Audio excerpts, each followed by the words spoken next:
मी सर्वप्रथम आपल्या सगळ्यांच्या वतीने डॉक्टर बोंडे यांना जन्मदिनाच्या हार्दिक शुभेच्छा देतो आणि ईश्वराला प्रार्थना करतो की ईश्वराने त्यांना उत्तम आरोग्य द्यावं आणि आपल्या सर्वांची सेवा करण्याकरता असंच सातत्याने उत्साहित आणि प्रेरित ठेवावं।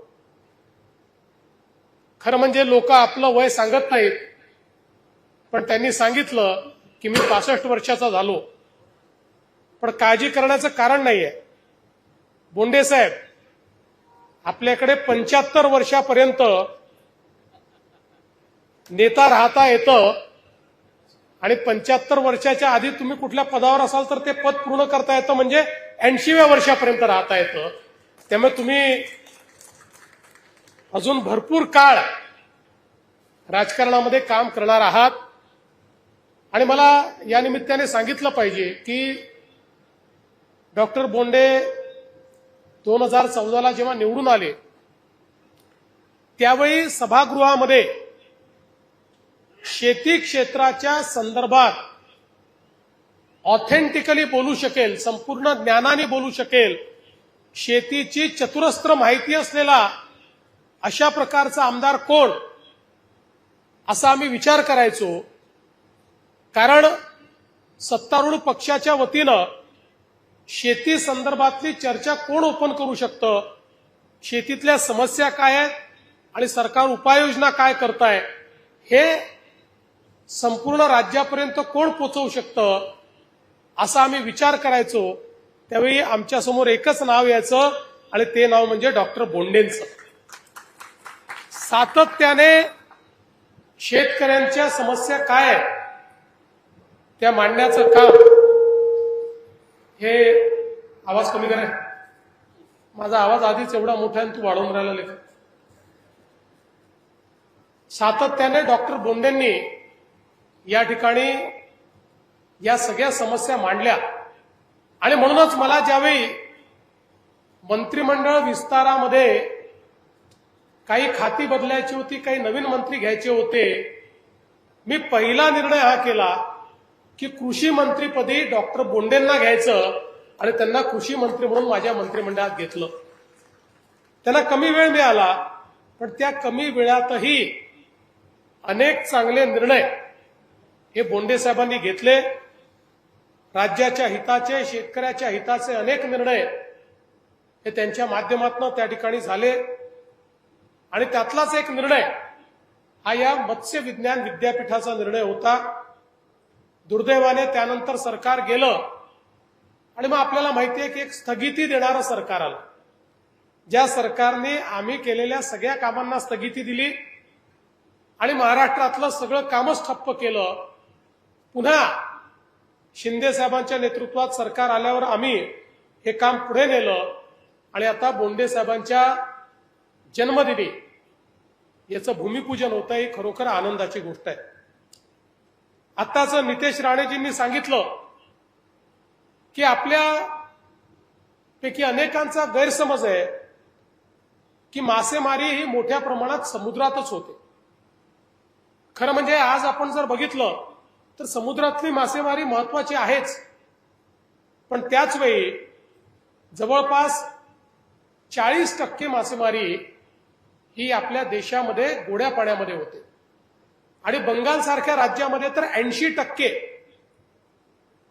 ही मासेमारी किंवा मत्स्य व्यवसाय हा गोड्या पाण्यामध्ये होतो। आंध्र प्रदेश सारखं राज्य ज्या राज्यांनी अतिशय वेगाने याच्यामध्ये प्रगती केली आहे।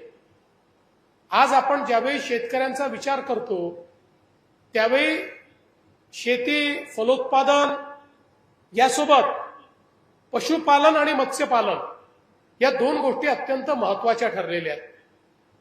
ज्या शेतकऱ्यांकडे जोडधंदे आहेत त्या शेतकऱ्यांना निश्चितपणे अडचणीच्या काळात देखील फायदा होतो आणि विशेषतः पारंपरिक मासेमारी करणारे आपल्या विदर्भातला भोई समाज असेल किंवा वेगवेगळ्या ठिकाणी अशा प्रकारे वर्षानुवर्ष पिढ्यानं पिढ्या जे मासेमारी करतात त्यांनाही त्या ठिकाणी मदत झाली पाहिजे आणि त्यांनाही नवीन तंत्रज्ञान मिळालं पाहिजे, मासेमारीच्या नवीन संकल्पना तयार झाल्या पाहिजेत आणि मोठी रोजगाराची व्यवस्था देखील निर्माण झाली पाहिजे.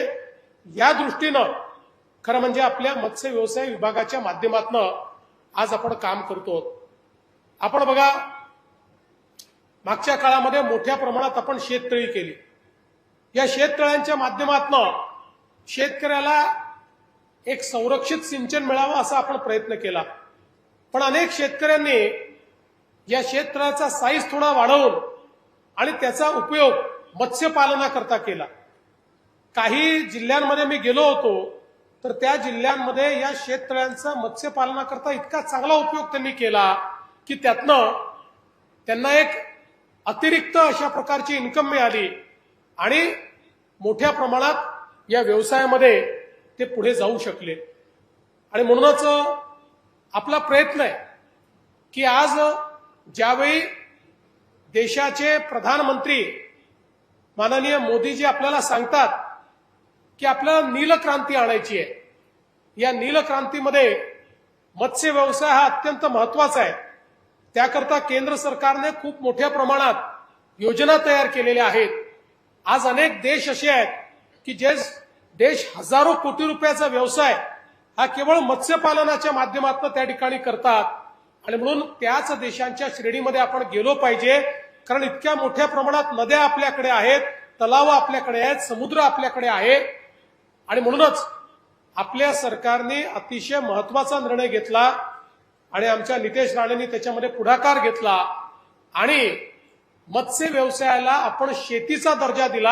आता याला आपण मत्स्य शेती म्हणतो आणि शेतीचा दर्जा दिल्यामुळे मत्स्य व्यवसाय करण्याकरता शेतीच्या दरानं कर्ज उपलब्ध असेल, मत्स्य व्यवसाय करता अनुषंगिक गोष्टी लागतात, त्याला प्रायोरिटी सेक्टरचं लेंडिंग असेल, अशा अनेक वेगवेगळ्या प्रकारच्या किंवा किसान क्रेडिट कार्ड सारख्या व्यवस्था असतील, अशा सगळ्या प्रकारचे त्या ठिकाणी फायदे हे आमच्या शेतकऱ्यांना त्या ठिकाणी मिळतील. आणि म्हणूनच आज मला अतिशय आनंद आहे की या महाविद्यालयाच्या माध्यमातून आपल्या क्षेत्रामध्ये मत्स्य व्यवसायाला एक मोठी चालना मिळेल आणि त्यातनं चांगल्या प्रकारे रोजगाराची निर्मिती देखील आपल्याला करता येईल.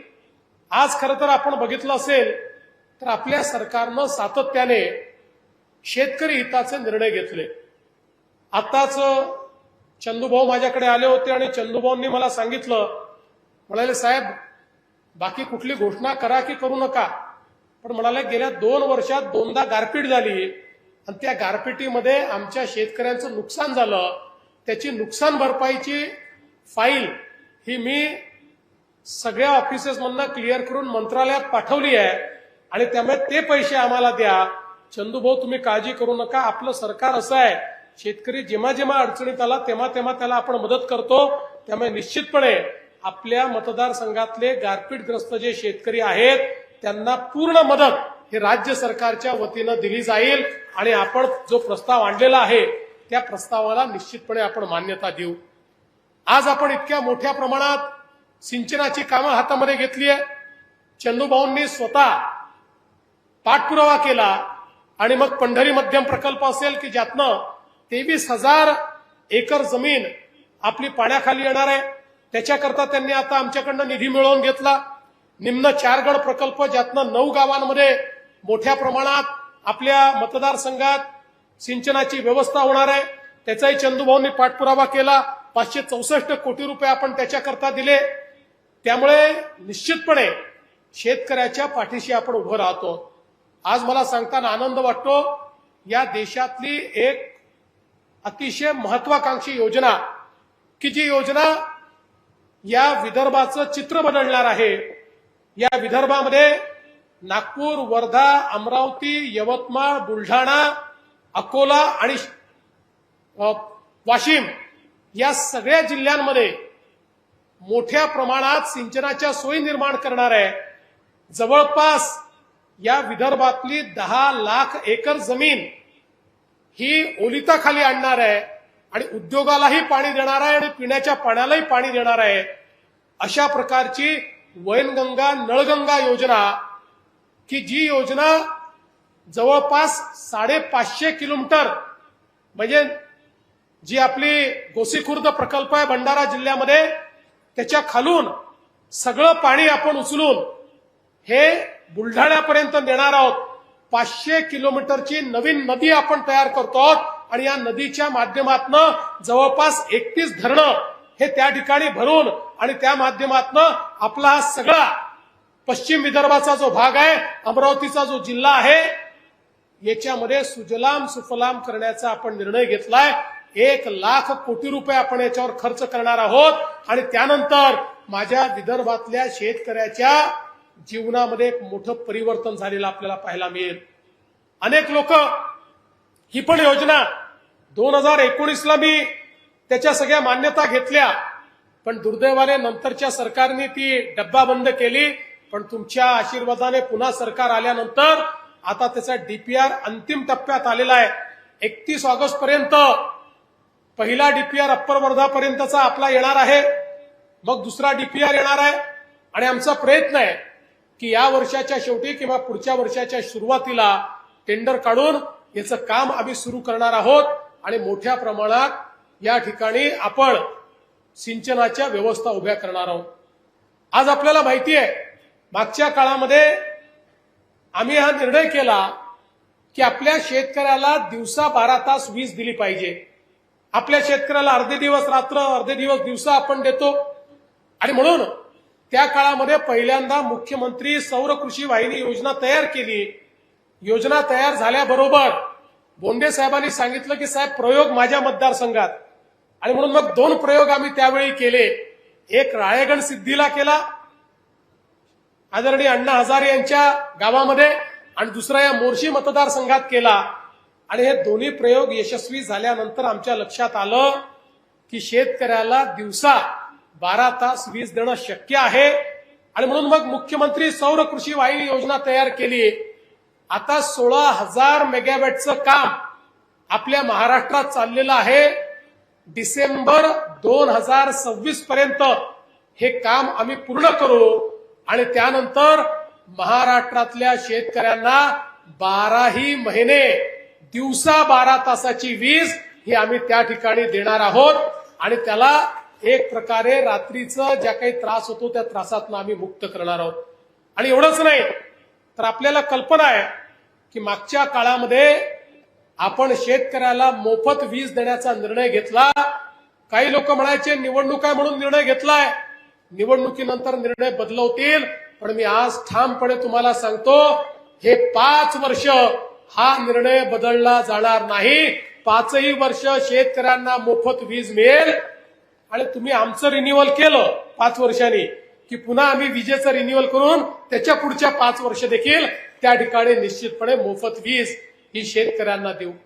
आज आपल्याला माहिती आहे की आपल्या बोंडे साहेबांनी त्या काळामध्ये प्रयत्न करून आपल्याकडे संत्रा प्रक्रिया प्रकल्प सुरू व्हावा प्रयत्न केला.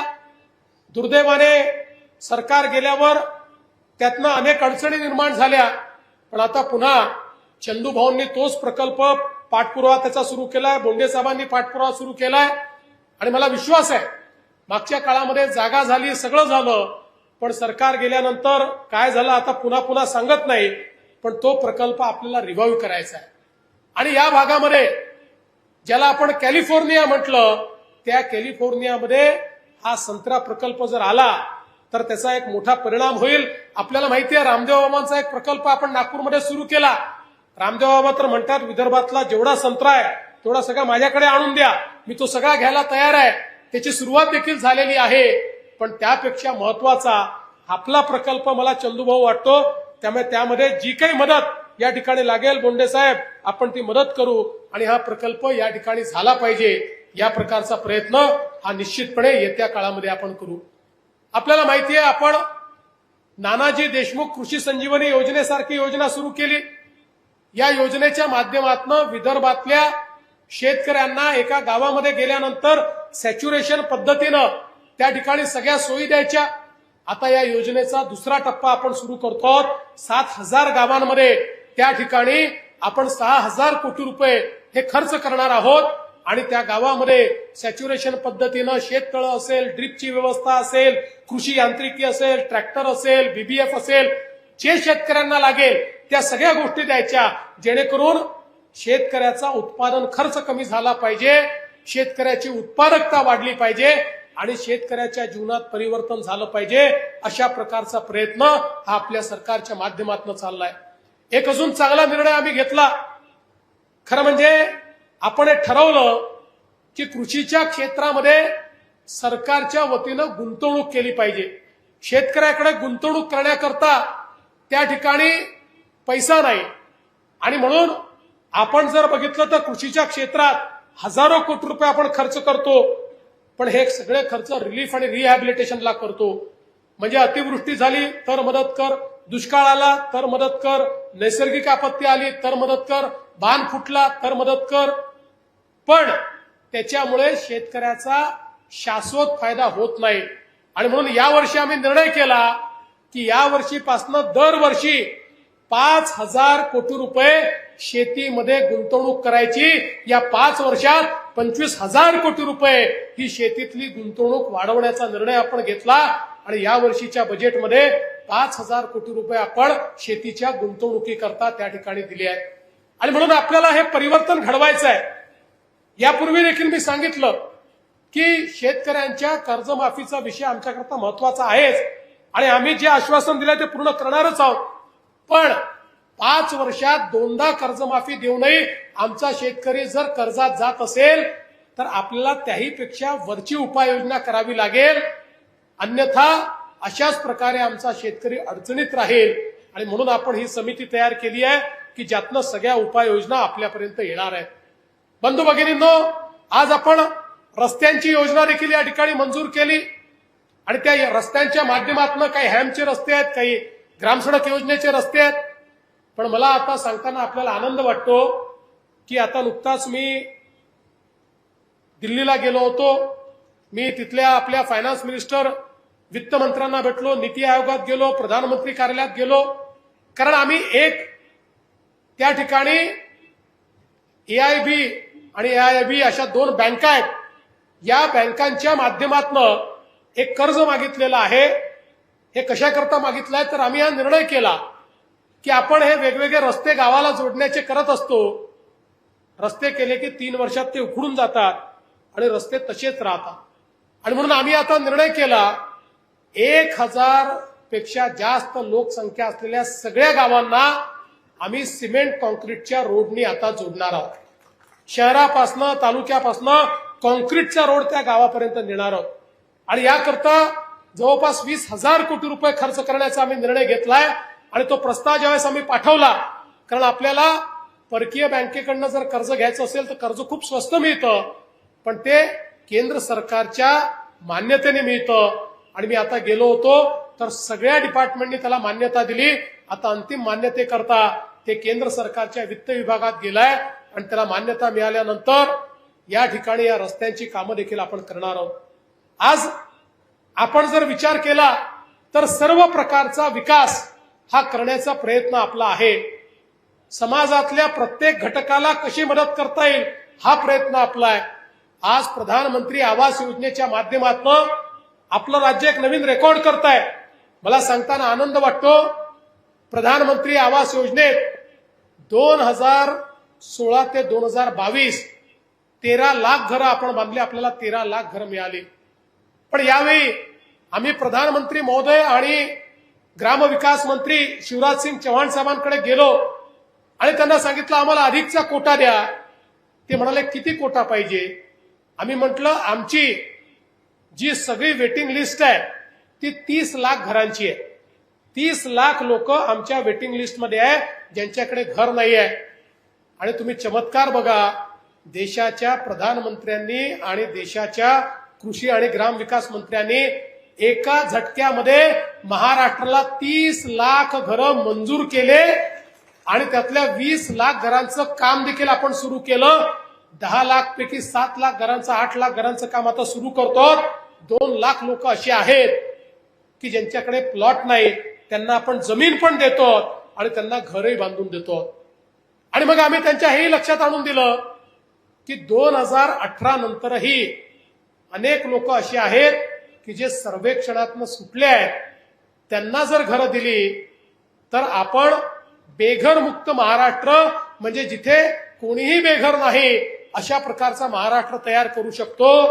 आणि मला आनंद वाटतो की 30 लाख घरं दिल्यानंतर पुन्हा केंद्र सरकारने सर्व्हेचे आदेश दिले आणि आता पुन्हा नव्याने आपण सर्व्हे केलेला आहे आणि त्या सर्व्हेमध्येही ज्यांची नावं आली आहेत पुढच्या काळात त्यांनाही आपण घर देणार आहोत. आणि हे घर देत असताना आपण हे ठरवलंय की केंद्र सरकार तर पैसे देतेच, पण 50,000 रुपये राज्याच्या वतीनं देखील आपण त्या ठिकाणी देणार आहोत. आणि या 30 लाख घरांवर आपण सोलर त्या ठिकाणी लावणार आहोत, जेणेकरून या घरामध्ये जो आमचा गरीब मध्यमवर्गीय त्या ठिकाणी जाईल त्याला विजेचं बिलच येणार नाही. त्याला जी वीज लागते ती सोलार मधनं येईल, त्याला विजेचा पूर्ण बिल माफ होईल. अशा प्रकारची व्यवस्था यामध्ये आपण केली आहे. मला हे देखील आपल्याला सांगितलं पाहिजे की राज्याच्या इतिहासामध्ये पहिल्यांदा गेले 15-20 वर्ष जर आपण बघितलं तर आपल्या विजेचे जे दर आहेत हे दरवर्षी 9% वाढतात. दरवर्षी 9%. ते तुम्हाला समजत नाही कारण ते बिलातच लागून येतात. कारण ते रेट ठरवण्याचे अधिकार MERCचे आहेत. त्यामुळे MERC ते ठरवते आणि त्या ठिकाणी वाढवून पाठवते. पण यावेळी पहिल्यांदा आम्ही MERC कडे पिटिशन दाखल केली आणि आमची पिटिशन MERCने मान्य केली. आणि या पिटिशनमुळे 2025 पासून 2030 पर्यंत दरवर्षी आपले विजेचे दर कमी होणार आहेत. आणि आपल्या 70% लोक जे 100 युनिट पर्यंत वापरतात यांचे दर मागच्या वर्षी जे होते त्यापेक्षा 2030 मध्ये 26% कमी असतील. म्हणजे जे साधारणपणे या ठिकाणी 42-44% वाढायला पाहिजे होते त्याच्याऐवजी ते 26% कमी होतील. दरवर्षी विजेचे दर कमी करण्याचा निर्णय आम्ही घेतलेला आहे. आणि त्यासोबत आता आम्ही हाही निर्णय घेतलाय की आपले 70% कंझ्युमर जे 100 युनिट पर्यंतचे आहेत त्यांच्याकरता माननीय प्रधानमंत्री जी आपण एक योजना सूर्यघर मुफ्त बिजली योजना सुरू केली आहे त्या योजनेसोबत राज्याचीही योजना आम्ही सुरू केलेली आहे. आणि पहिल्या टप्प्यामध्ये 5 लाख घरांवर हे सोलर आपण लावणार आहोत की ज्या माध्यमातून हे सोलर लागल्यानंतर तुम्ही त्या ठिकाणी तुमच्या विजेचं बिल तर शून्य होणारच आहे, पण तुम्ही जर अतिरिक्त वीज ही त्या सोलर मधनं तयार केली तर ती वीज आम्ही विकत घेणार आहोत आणि त्याचे पैसे देखील तुम्हाला देणार आहोत. अशा प्रकारची योजना आता राज्यामध्ये आपण सुरू केलेली आहे. आणि म्हणूनच मला एवढंच या निमित्ताने सांगायचं आहे, अनेक योजनांच्या माध्यमातून या राज्याला आपल्याला कशा प्रकारे पुढे नेता येईल हा आपला प्रयत्न आहे. आज आपण पाहतोय अमरावती जिल्ह्यामध्ये एक टेक्सटाईल पार्क आपण सुरू केला. आता PM मित्राच्या अंतर्गत दुसरा टेक्सटाईल पार्क आपण सुरू करतो. मोठ्या प्रमाणात 2 लाख पेक्षा जास्त लोकांना रोजगार हा त्या पार्कच्या माध्यमातून मिळणार आहे. आणि विशेषतः कापूस उत्पादक क्षेत्रातील शेतकऱ्यांना एक मोठी पर्वणी या पार्कच्या माध्यमातून मिळणार आहे. आणि म्हणून सर्वांगीण विकास अशा दृष्टीने आपलं हे काम चाललेलं आहे. आणि मी तुम्हाला एवढाच विश्वास देऊ इच्छितो की आपला विदर्भ असेल, आपला पश्चिम विदर्भ असेल किंवा मोर्शी सारखा आपला मतदारसंघ असेल, या आपल्या सर्वांच्या पाठीशी आम्ही पूर्ण ताकदीने उभे आहोत. आणि इथे तर बोंडे साहेब आणि चंदूभाऊ हे डबल इंजिनचं सरकार याही ठिकाणी चाललेलं आहे. त्यामुळे या डबल इंजिनच्या सरकारच्या पाठीशी आमचं इंजिन जोरात आम्ही उभं केलेलं आहे. त्यामुळे मोर्शी मतदारसंघामध्ये येत्या काळामध्ये चंदूभाऊंनी जो गठ्ठा आम्हाला कामाचा दिलेला आहे ती सगळी कामं आम्ही पूर्ण करू हा विश्वास तुम्हाला देतो. आणि पुन्हा एकदा बोंडे साहेब तुम्ही शतायुषी व्हा आणि अशाच प्रकारे सामान्य माणसाचं काम करत राहा अशी शुभेच्छा देऊन माझं बोलणं संपवतो. धन्यवाद. जय हिंद, जय शिवराय.